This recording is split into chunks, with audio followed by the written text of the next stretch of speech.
Right. So I think it is time to start. Yeah, welcome one more time to the next edition of Mython AI Times. I wanted to apologize first for not being present in person. I'm still ill. I'm battling a respiratory virus, and as Honza Škařupa from our team says, spread love, not germs, right? So yeah, I chose to connect remotely. But thank you all for coming. I think, or I know that there are going to be refreshments in Tech Talk afterwards. So feel free to hang around and talk to other people that are there. Um, Regarding that, the event is sponsored by Mython. They also do a newsletter, so if you want to subscribe, I'm going to post the link to chat right now. Or yeah, it's really easy to find. And so today I wanted to talk about coding assistance, a topic that hopefully has been interesting for a lot of you. Um, One of the goals of the talk is to also gain knowledge from how other people have been using coding assistance. So, hopefully there's going to be a discussion at the end.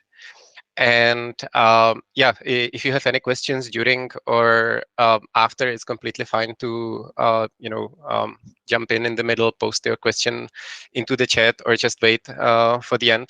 All right, so let's jump into it. Over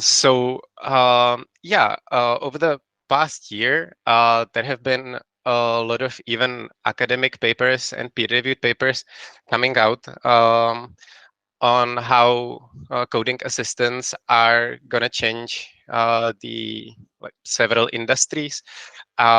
So you probably heard about a lot of them. I wanted to mention one that came out in February by people from Microsoft and GitHub uh, that claimed that people who have access to Copilot complete tasks 55.8% faster than the control group, which seems amazing. Right away, it prompts people to want to try it, to push it. But on the other hand, it is the people that work for the same company that owns Copilot, right? So there's a salt of grain to say with this. Um, but other studies have come out as well that sort of support this claim, which is why we became interested as well. So, for example, there was the essay of McKinsey and Company saying that generative AI and coding assistants are going to have a huge impact. There's one of the opinions that is, I think, widely known is that the effect of generative AI is going to be higher for people with higher education, that it's going to allow them to automate their tasks more. So that's one of the conclusions from this. And like these papers, they have in common a little bit of sensation, right? They come with this flavor of glamour, let's say. And so we really wanted to take a look at what is actually true and what not.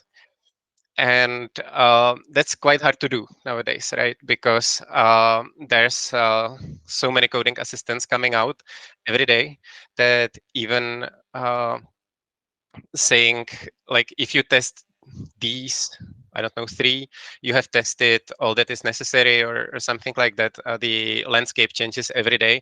So hopefully, what I'm going to be saying that, doesn't become outdated in a week or so. But these are just some of the tools that we have seen people use.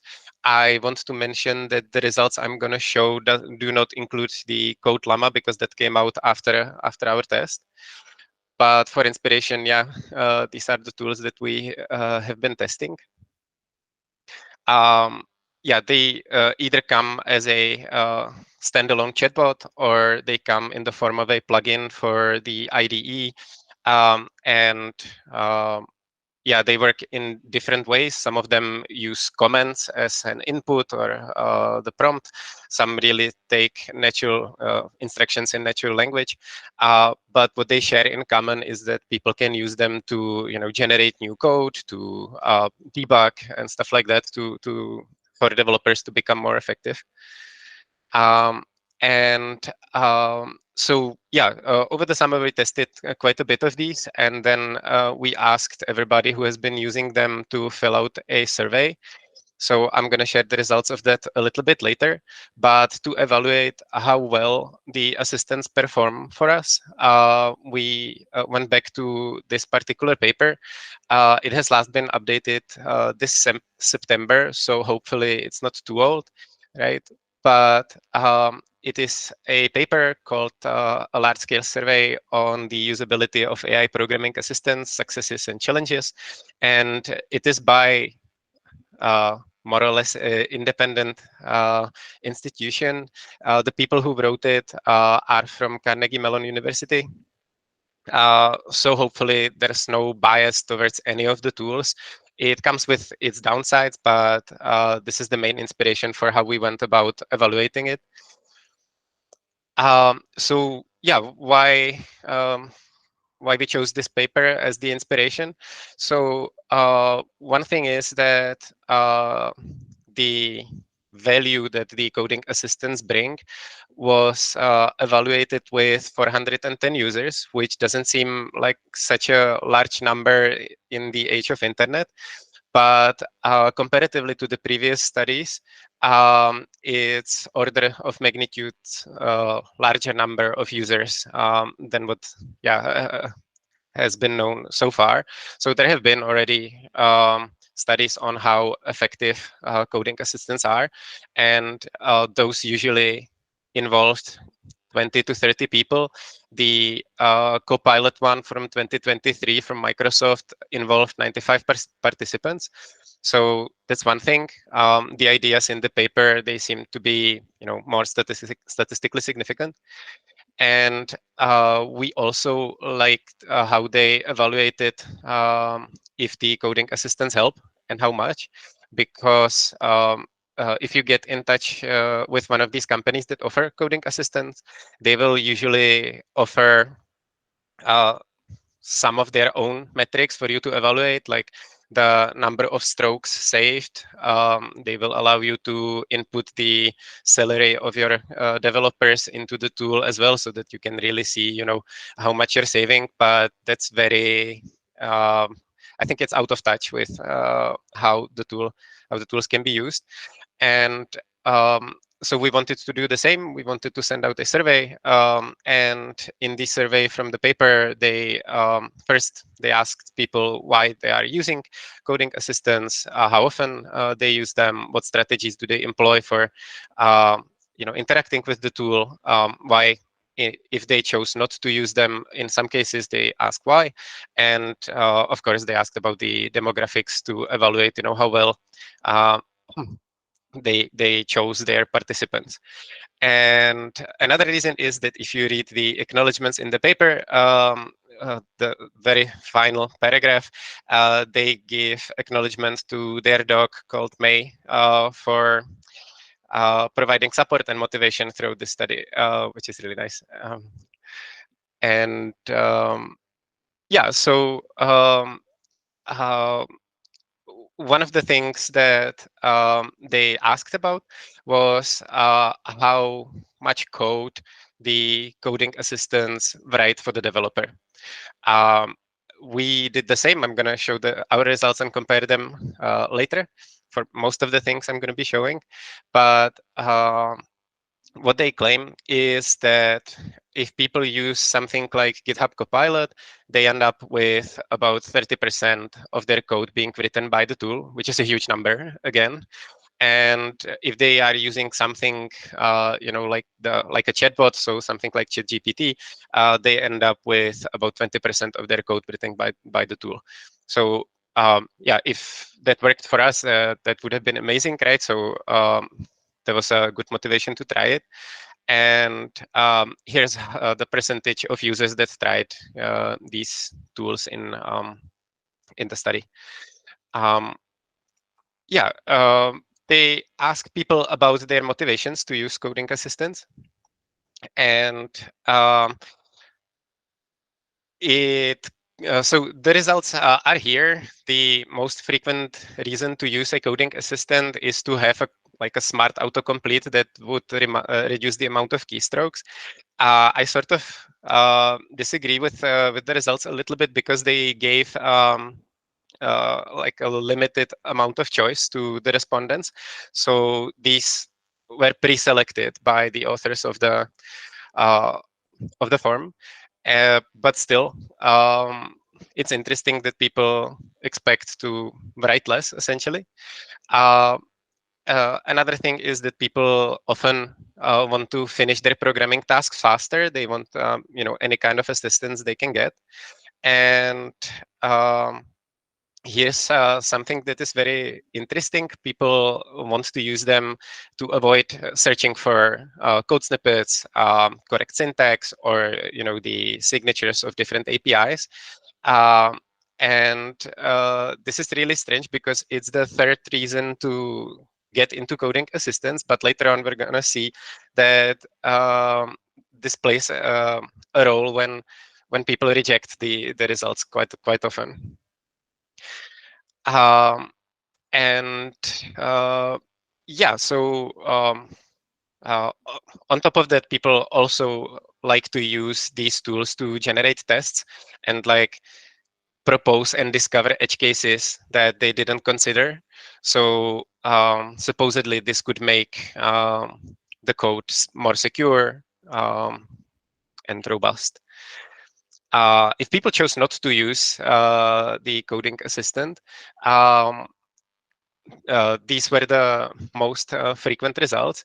So the the most frequent one, which happened to 54% of users in the general survey, was that the code doesn't meet the functional or non-functional requirements. So essentially, it doesn't do what it's supposed to, right? The second most frequent one is that it's really hard to control the generation tools to get the code that people want. And I think this is like a great prompt for future development that we saw as well in our survey.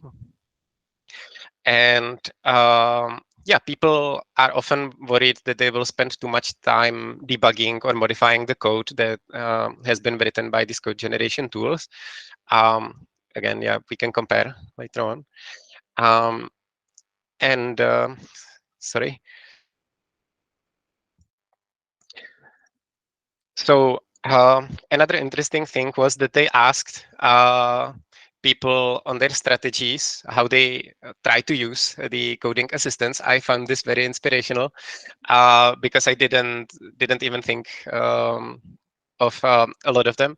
But apparently, when people are using coding assistants, they tend to write very clear explanations and comments.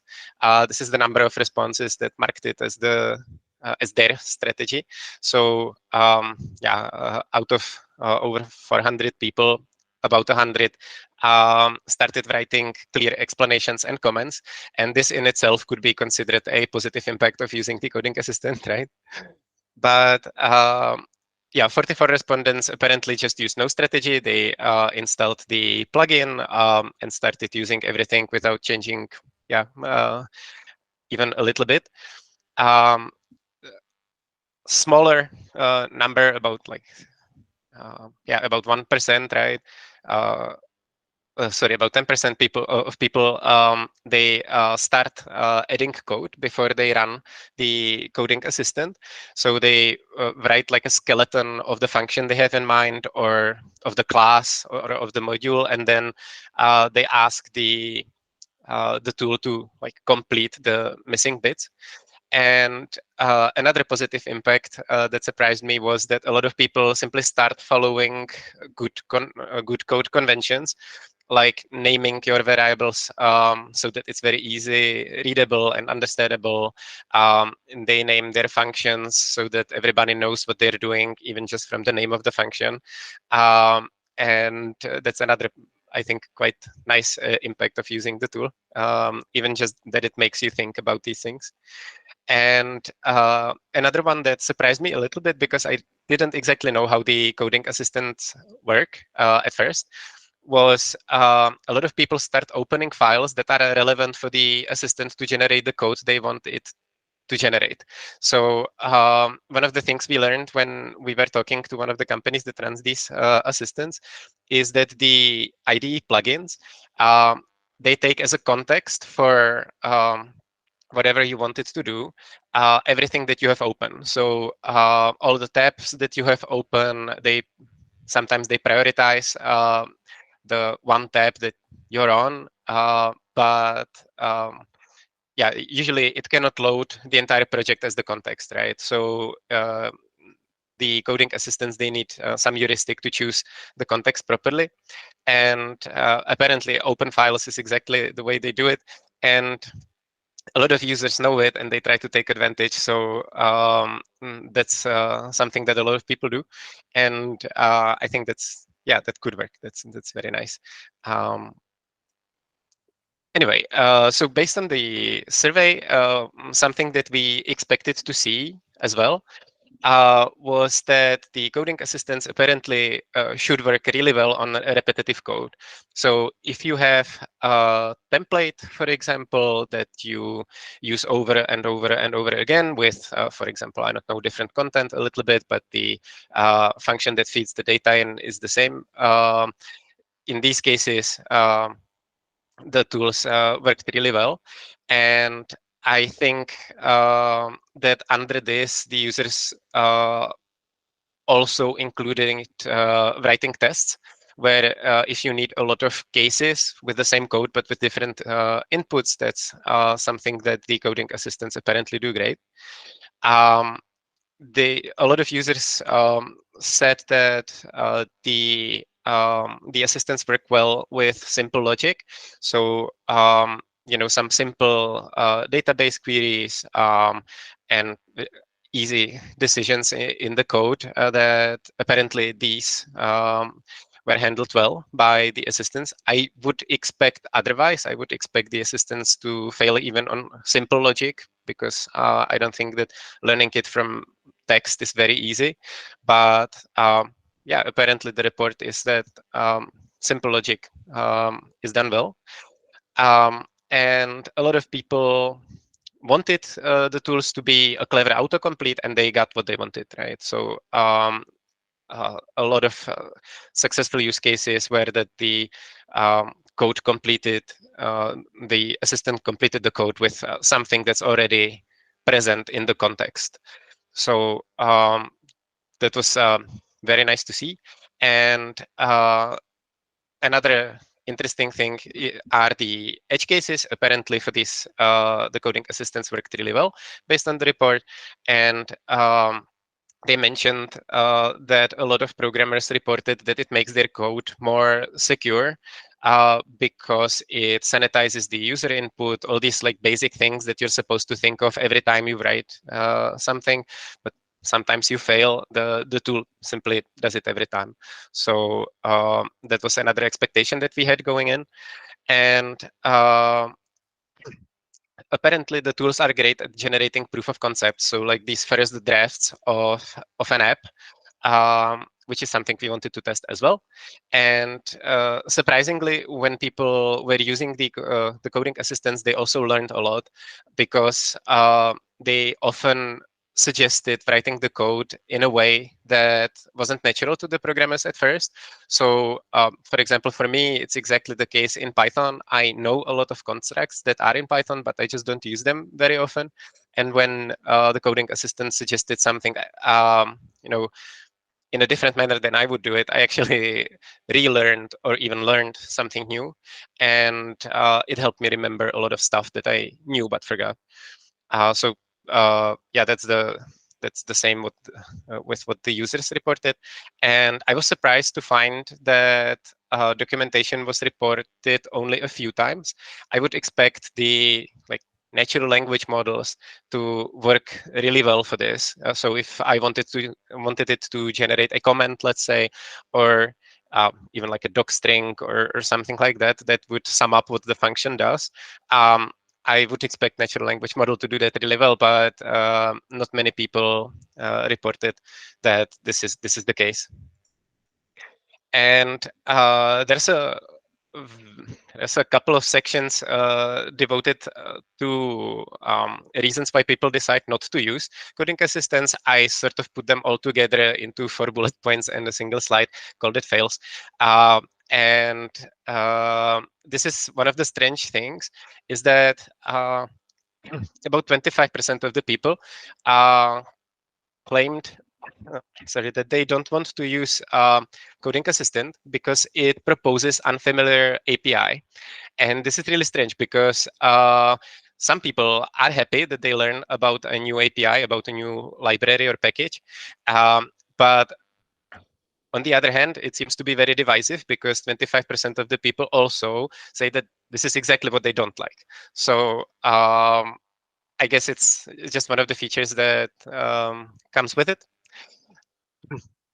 And another thing that I found, to be a little bit of a fail was that it asked they asked people about how they evaluate the code, and a lot of the strategies involved running the code even blindly, and only 38% evaluated the code by checking the docs and actually reading the functions. So on one hand, I mentioned that it might make people write nicer code with better naming, better comments. But on the other hand, it can also make some people run code that they don't really understand without properly reading everything that they need to understand the code. So that was a little bit worrisome. Um, and yeah, about 43% of people reported that the resulting code simply did not perform the desired action, so they stopped using coding assistants because it never gave them what they wanted.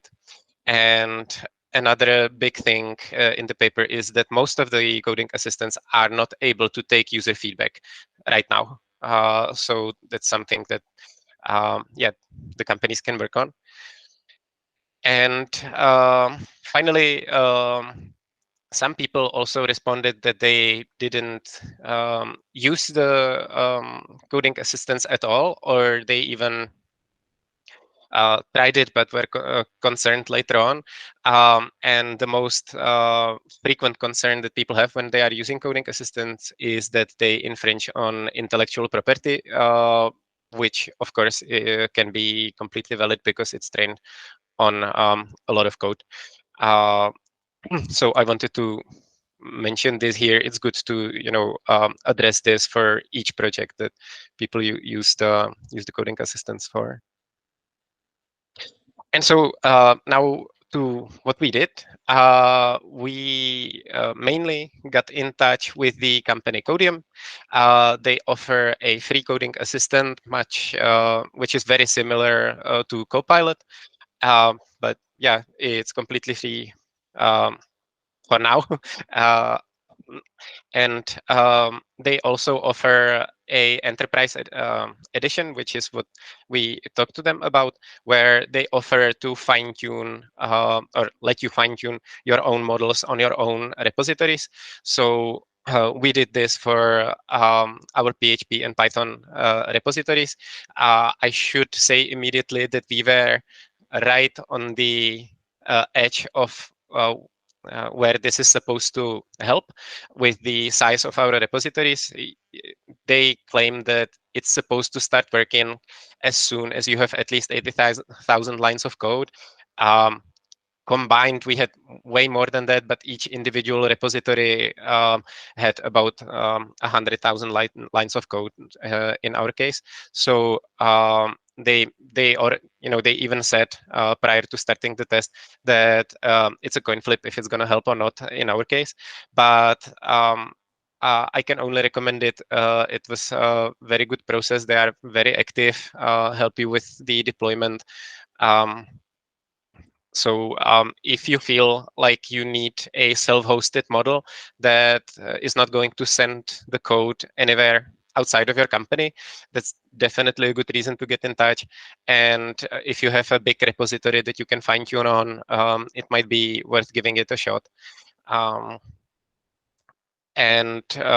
So we did roughly 6 weeks of testing this. We self-hosted one instance of this coding assistant with a plugin for any IntelliJ IDE, and people could use it and try really what it's capable of. But we also tried the free version, and we also tried a lot of the other coding assistants. And then after we tested the fine-tuned Codeium, sorry, we asked everyone to fill a survey. 13 people did. I can share the template if you ever run into the situation that you want to evaluate the impact of coding assistance yourselves. It's here. It's going to be in the presentation that I'm going to upload as well. And we split the survey into 3 parts. We asked about the overall impact, expectations versus reality, and general feedback. We made it much shorter than what the authors of like the peer-reviewed paper did. And I can share with you the final results after the 6 weeks. Our server had on average 5 users active every hour. So during the night, the number went quite low, but during the day it went back up. And on average, we accepted about 15 suggestions every hour. The tool doesn't tell you how many suggestions it generated, only how many got accepted. That's I don't think that's accident, but we still wanted to look at the survey. So one of the things we asked about was what % of the code was written with the help of code completion, and these are the results. And I would say they are quite different from the published results. In our case, most people felt that about 10% of their code in the end is written with the help of the coding assistant. There were extremes in both directions, but overall, I think it was between 10 and 20% in our case. So I don't think it's as good as some of the papers claim, but still, this is a very significant result, right? Which leads to the main takeaways of the survey. I don't want to take a lot of time talking about the survey, so I came up with a couple of takeaways from the survey. So one of the things we asked about was if people think that the code generation tools provide helpful suggestions. And that's one thing that we agreed on, is that we agreed, I know this question is posted in a weird way, but we agreed that the code generation tools are beneficial in general. That was overwhelming agreement. Another takeaway was that in the contrary to what has been published, we found that the most solid performance we saw was a starting point, is to provide a starting point in development. So if you ask the assistant to, let's say, write a simple chatbot or something like that, or a class that is going to access database, something like that, the code that it generates will be a good starting point. It's not going to run right away, but it has some, good patterns in it. So yeah, in general, people expect and report that the um, coding assistants are good on like repetitive tasks, but for us it was not the case. This was the most positive case for us, is to use it to start a development of a new thing. um, and this one is a little bit shared, but I still think that we rated it much higher than what the general survey, um, than people, yeah, in the general survey did, was that we did not need to search for snippets as much. So it saved definitely some time there. I should also mention that from the like written responses, we know that it sometimes hallucinated a little bit. So it proposed that people use API that didn't actually exist. But most of the time, the code it generates is based on a lot of samples that are very similar. So yeah, in some sense, it definitely can replace search. Um, and yeah, in here is the question of learning new things, of learning to write um, in a new something in a new way, or using a library that I didn't know about. And we can see that it was divisive for us as well, right? Some people learned something new, and a lot of people didn't. But it was overall it was positive in this regard for us. So yeah, we definitely learned a bit just by using coding assistants. And we were expecting to discover bugs in our code, because that's one of the reported use cases, right? That people use it to generate edge cases that they didn't think of, or that they forgot to sanitize something. And yeah, most of us didn't see this use case happen. It could be by the code base that we work on, uh, but it didn't jump up as high for us, even though it's something that we liked from the report. And yeah, the same with security. Sorry, I sort of joined the two. And another thing is that we agreed that the tools are hard to control. That went both for ChatGPT or Claude, or these chatbots, and also for the plugins. Because if it doesn't get it right the first time, it's really hard to iterate and tell it, this is not what I had in mind. So this is something that we saw a lot, not only in these responses, but also in like the textual responses.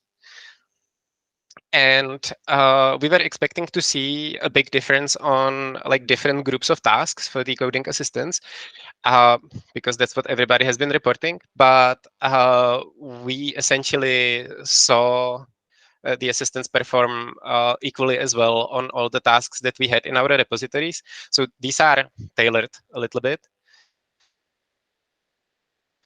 to what we do. Um, but so there are not all possible use cases of programming assistance, but there's no very significant difference between the different tasks.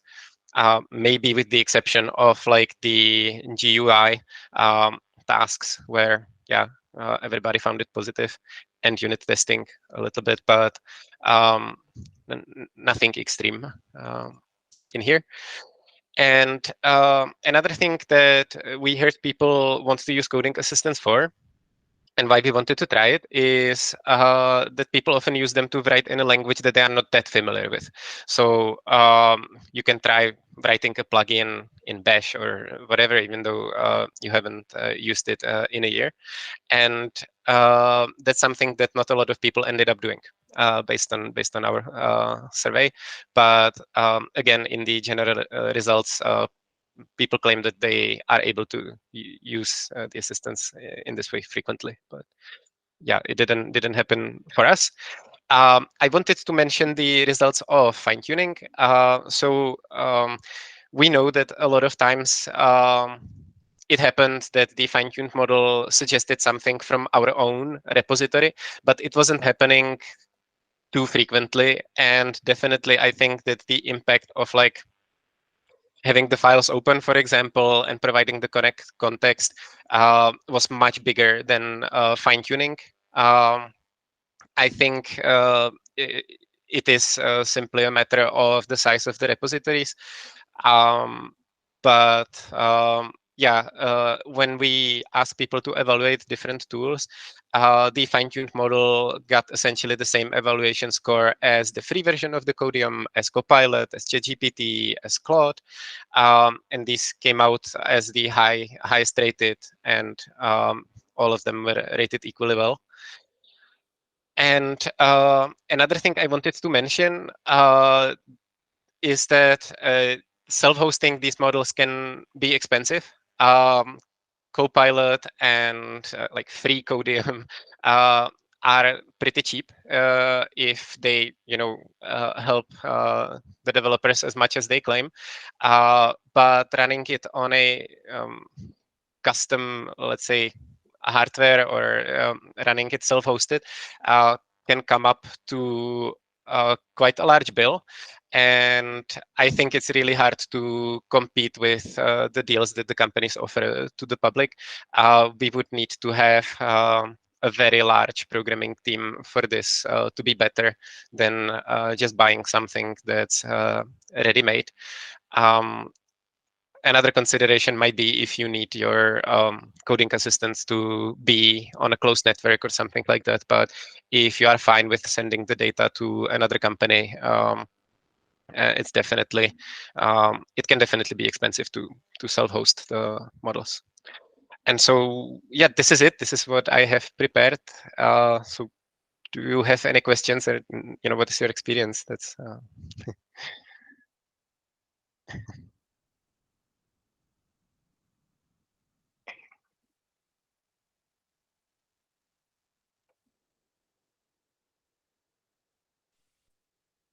I have one maybe more comment than question. We also evaluated some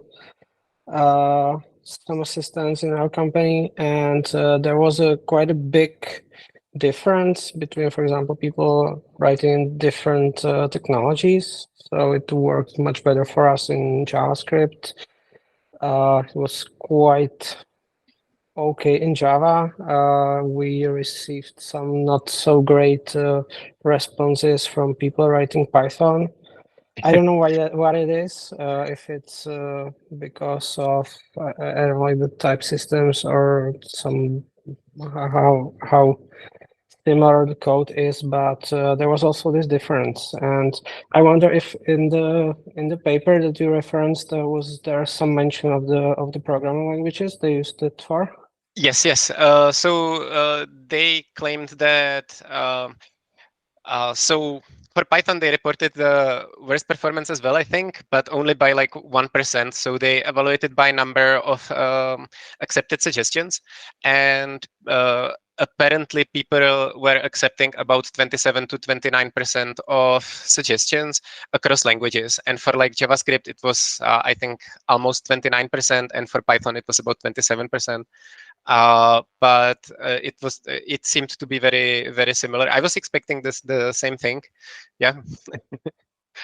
I know that for us, when we were trying the Santa Coder, which is like an open source project with open data and everything, but they don't support all the languages. So in that case, we definitely saw the performance to go down with the languages that were not listed as supported. But other than that, so I think it was very similar to what we saw in the paper.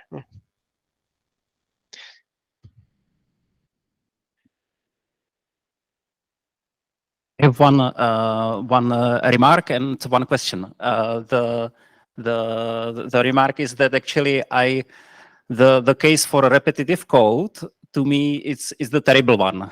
I really don't like. Whenever you have the repetitions in your code, you should reduce them. You should use some mechanism of programming language to reduce them. I'm really curious how this, if you know how that Codeium works or other systems work, if they, like in theory, they could use RLHF for fine tuning, if they, especially if they run on-prem in on your servers. Well, you maybe could use less data, and in general, I'm also curious how the models are trained, but that's for another talk.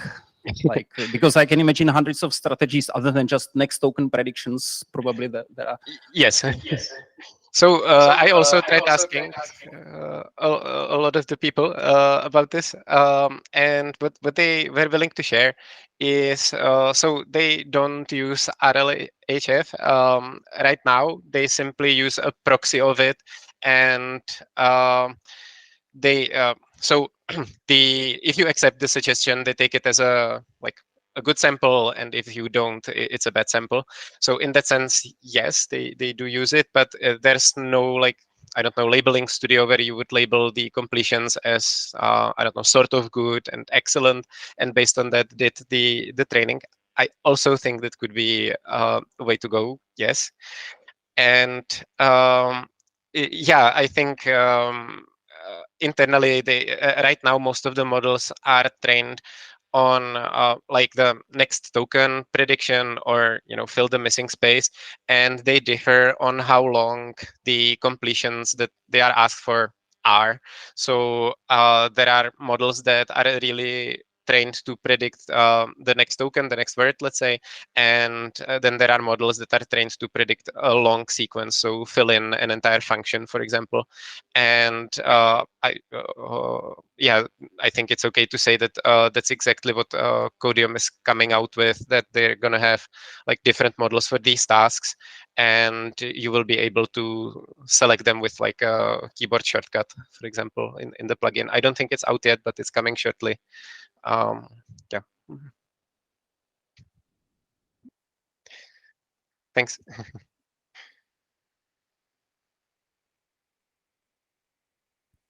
Yeah, thanks. Thanks for the talk. I also have a small remark. When we were testing the coding assistants, I definitely noticed that the metric of number of accepted, let's say, suggestions of the code is pretty weird, because like a lot of the times the suggestion is some simple autocomplete that you would get even without the code assistant, right? Like the PyCharm would just give you the suggestion anyway, so you accept it. And this, I think, like really increases the percentage of accepted code and code generated by the code assistants in the statistics.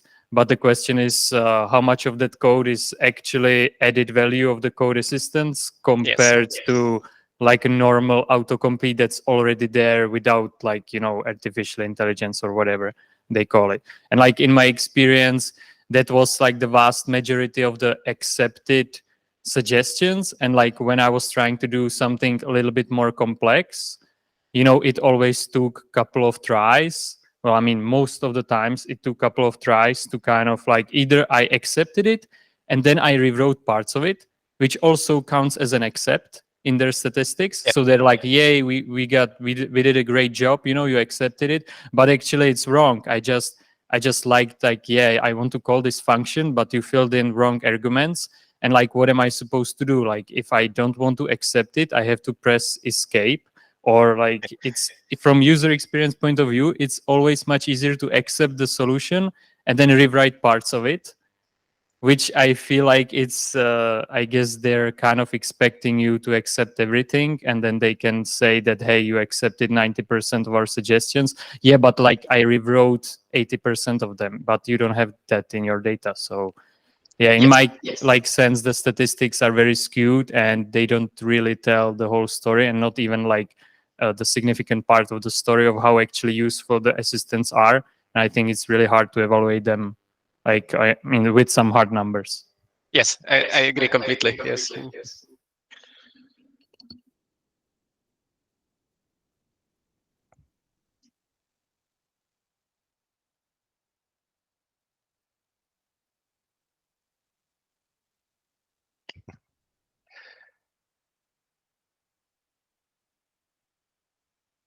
Right. It is hard for me to see if there are any more questions, but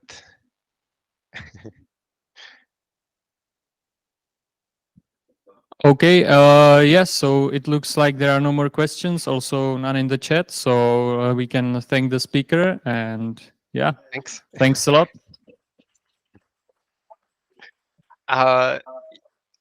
Thank you very much. Thank you everyone for coming. Okay. There might be one question online. If that was intentional, raising the hand. But yeah, in any case, we already have the topic of the next Method Times, and it's going to be about Sansa, the model for recommendations that we published recently. It's going to happen sometime next month. We are going to post on meetup.com as well, always, and we have recently started using the Eventbrite as well because it's much more simple to use. So, whichever you like more, the info is going to be there in both. So yeah, enjoy the evening and see you.